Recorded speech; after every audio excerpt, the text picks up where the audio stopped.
अस्सलाम वालेकुम नाज़रीन, आज मैं आपको बताऊंगी बच्चों के लिए एक बहुत ही सादा और मज़ेदार सा लंच जो आप उनको बनाकर स्कूल भेज सकते हैं। अच्छा, ये बहुत थोड़ा सा ऑयल, यानी 2 से 3 टेबलस्पून आपने ऑयल के डालने बस।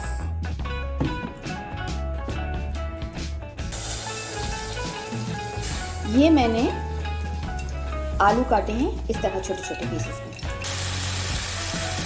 ये जो छोटे छोटे आलू मैंने पीसेस में काटे हैं इस तरह काट दीजिए आप बस, ठीक है।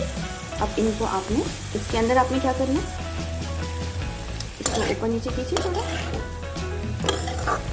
ठीक है, ऐसे, और इसको दम पे रख दीजिए। इसमें बिल्कुल पानी नहीं डाला है हमने, इसकी धीमी आंच पे हमने दम पे रखना है ताकि ये गल जाए।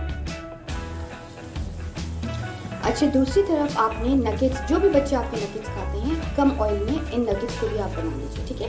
यानी इनको फ्राई कर लीजिए कम ऑयल में। अच्छा, जो नगेट्स बनाए थे ना हमने, उनको भी मैंने छोटे छोटे पीसेस में काट लिया। ये देखिए, ये नगेट्स जो हैं उनको भी छोटे छोटे पीसेस में मैंने काट लिए हैं।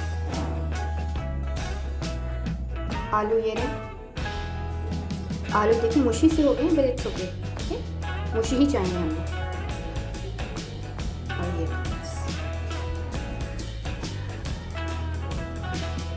अच्छा, ये मैंने जैसे रोटी हम बेलते हैं वैसे मैंने रोटी बेली। अब मैंने इसके अंदर, अब आपने एक काम करना है,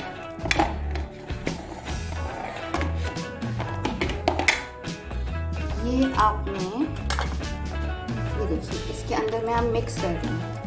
ये आपने मिक्स कर दिया नगेट्स, ताकि नगेट्स के अंदर भी वो आलू का फ्लेवर आना चाहिए, वो आ जाए। नगेट्स का अपना फ्लेवर है जो कि बच्चों को अच्छा लगेगा। इट्स नॉट नेसेसरी कि आप इसको बिल्कुल मैश कर दें, ऐसा कुछ भी नहीं है। जस्ट ऊपर नीचे आप इसको थोड़ा सा मिक्स करें, और जैसे नॉर्मली हम पराठे में डालते हैं इस तरह आपने इसके अंदर डालना है, ठीक है।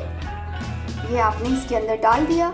डालने के बाद अब आपने इसको पूरी तरीके से इसके अंदर फैला देना है आपने। ये देखिए, ठीक है। ये सारा डालने के बाद अब आपने इसके अंदर चीज़ स्लाइस, आप उसको श्रेड करके चीज़ को, जो आपकी श्रेडेड चीज़ है वो डाल दीजिए, आपकी मर्जी है, या चीज़ स्लाइस के टुकड़े जो हैं वो आप इस तरह इसके अंदर डाल दीजिए, ठीक है। पूरा स्लाइस डालना है, डाल दीजिए। जैसे जितना आपको इसको चीज़ी करना है आप इसको कर लीजिए, इट्स अप टू यू, ठीक है। आप इसको इसके अंदर चीज़ डाल दें आप, ठीक है। ये आपके, मेरे पास ये फ्रोज़न चीज़ स्लाइसेस थे जिनको मैंने पूरा स्लाइस नहीं डाल रही हूँ, इसको छोटे छोटे पीसेस में दूर दूर तक इसको रख रही हूँ, ताकि जब ये चीज़ मेल्ट हो तो ओवरऑल पूरे पराठे में आ जाए। अगर आपके पास श्रेडेड चीज़ है आप वो सारी डाल दीजिए बस। अब इसके ऊपर हमने कवर किया इसको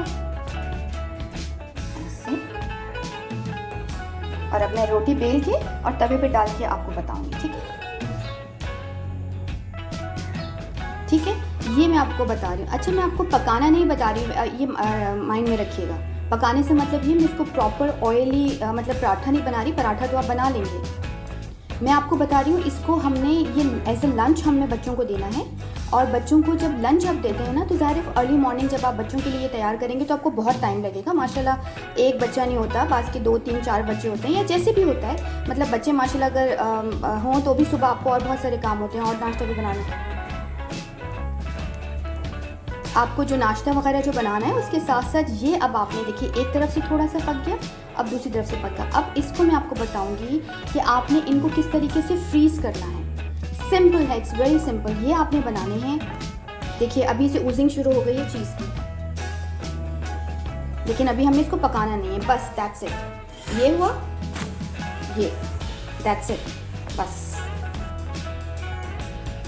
ये आपने कच्चा पक्का बिल्कुल इतना सा सेक लगा एक तरफ, दूसरी तरफ ये सेक लग गया, और दैट्स इट, आपने इसको डाल दिया। इस तरह आपने अलग अलग जगह पर, यानी एक बड़ी सी, मैं तो अभी आपको सिर्फ ये दिखा रही हूँ, लेकिन एक बड़ा सा जो है अखबार बिछा लीजिए या ट्रे रख लीजिए, और अलग अलग पराठे इन पर 6 8 10 जितने भी आपने बनाने हैं वो बनाकर रख लीजिए। ठंडे हो जाएंगे, उसके बाद मैं आपको बताऊंगी कि क्या करना है, ठीक है। अभी मैं ये पराठे बना लूँ सारे। अब देखिए ये बिल्कुल ठंडे हो गए हैं, पराठे बिल्कुल ठंडे हो गए। अब आपने क्या करना है, नॉर्मली जो हमारे घर पे फ्रोज़न पराठे आते हैं ना, ये उसका प्लास्टिक मेरे पास, मैं उनको फेंकती नहीं, उनको सेफ रखती हूँ।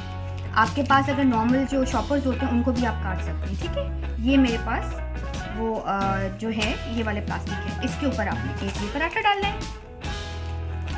सिंपल से, बहुत आसान है। अब एक ये रखा हमने, फिर एक और पराठा डाल दिया। इस तरह ये चिपकेंगे नहीं।